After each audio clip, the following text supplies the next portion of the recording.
ham jang ai no ang ham jak tu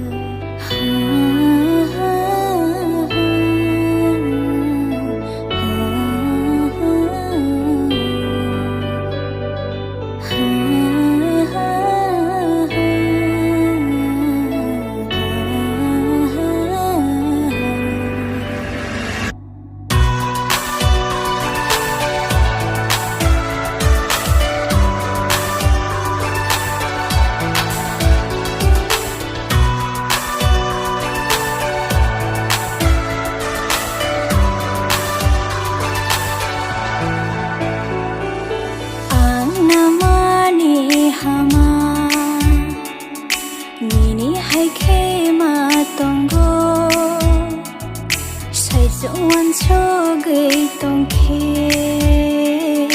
no mang she no go ani khapang go anang ni khapang go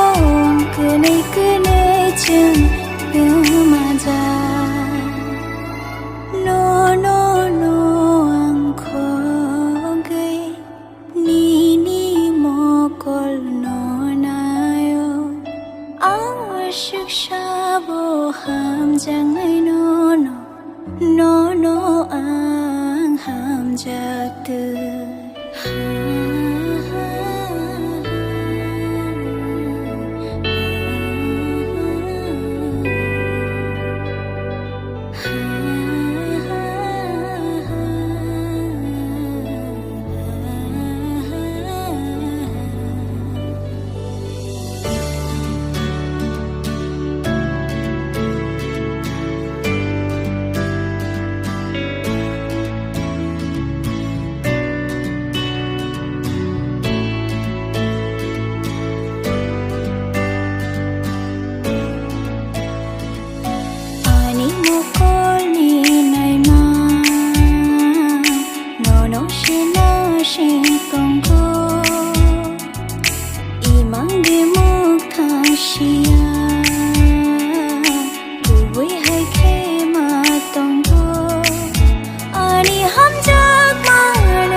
Shiksha bo ham jang ai no